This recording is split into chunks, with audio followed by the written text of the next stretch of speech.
दिल्ली की रात थी। आसमान में हल्की बिजली चमक रही थी, जैसे किसी तूफान के आने की आहट हो। लेकिन यह तूफान प्राकृतिक नहीं था, यह था परमाणु की हुकूमत का आरंभ। भारत की राजधानी में अचानक ऊर्जा स्फोट हुआ।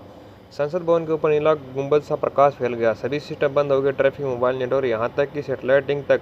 लोगों में अफरा तफरी मच गई। भीड़ में एक आदमी था, विनय, जो अब सिर्फ एक इंसान नहीं बल्कि परमाणु था। उसकी आंखों में हल्की नीली चमक थी और उसकी वर्दी से सूक्ष्म ऊर्जा लहरें निकल रही थी। वह अब बहुत हो चुका, उसने बताया। जिस देश के लिए मैंने अपनी जिंदगी दी, वही आज भ्रष्टाचार और गद्दारी से जकड़ा हुआ है। अब इस शहर को रीसेट की जरूरत है। उसने अपने सूट का एनर्जी मोड चालू किया। नीले फोटोन के चारों ओर घूमने लगे। कुछ ही सेकंड में उसके नियंत्रण में सैटेलाइट ड्रोन नेटवर्क सक्रिय हो गया। उसने ऐलान किया, आज से इस शहर की रक्षा नहीं, शासन में करूंगा। यह होगी परमाणु की हुकूमत। सरकार और सेना ने तुरंत उसे रोकने की कोशिश की, लेकिन परमाणु का टेक्नो सूट किसी भी मिसाइल से तेज था।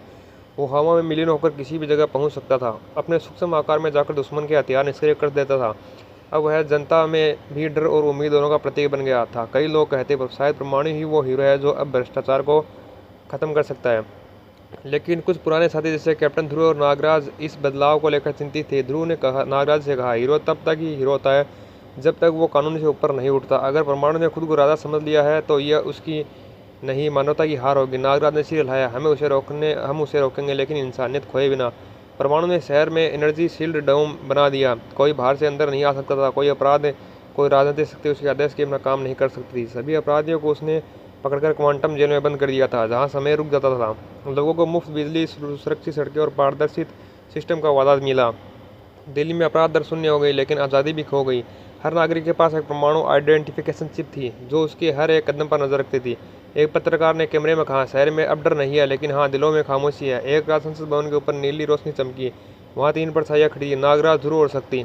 परमाणु। ध्रुव ने पुकारा, तू अपनी ही बनाई दुनिया में कैदी बन गया है। परमाणु हवा में तैरता हुआ नीचे उतरा, तुम समझते नहीं, मैंने इस शहर को बचाया है। नागराज ने कहा, बचाया नहीं, बांध दिया है। आज़ादी और सुरक्षा के बीच में तेरा संतुलन टूट चुका है। परमाणु ने गुस्से में कहा, अगर आज़ादी का मतलब अराजकता है तो मैं तानाशाही सही। बिजली सी चमक हुई। ध्रुव ने अपने मैग्नेटिक सूर्यकिरण छोड़े, नागराज के सिर्फ हवा में लहराए। परमाणु ने अपने सूट को मॉलिक्यूलर मोड पर स्विच किया और वो हवा में गायब होकर फिर प्रकट हुआ। एक एक बार में विस्फोट जैसी ताकत थी। शक्ति ने अपनी ऊर्जा किरण छोड़ी, जिसने परमाणु की एनर्जी फील्ड को कमजोर कर दिया। वो लड़खड़ाया और ध्रुव ने मौका देकर कहा, तू हीरो है, परमाणु हमें दुश्मन मत बना। परमाणु ने सबकी ओर देखा। नीचे शहर रोशन था, लेकिन सन्नाटा पसरा था। वो जानता था ये परफेक्ट सिटी उसके अकेलेपन का प्रतीक थी। उसने अपनी हथेली पर ऊपर उठाई, उसके सूट की ऊर्जा चमकी और फिर बुझ गई। शहर का डोम धीरे धीरे टूट गया। मेरी हुकूमत खत्म, उसने कहा। अब यह शहर खुद पर राज करेगा। ध्रुव और नागराज ने उसके पास आए। ध्रुव ने उसका कंधा थपथपाया, असली ताकत हुकूमत में नहीं, नियंत्रण में है। परमाणु मुस्कुराया, शायद मैंने बहुत देर से सीखा, पर अब सही रास्ता चुनूंगा।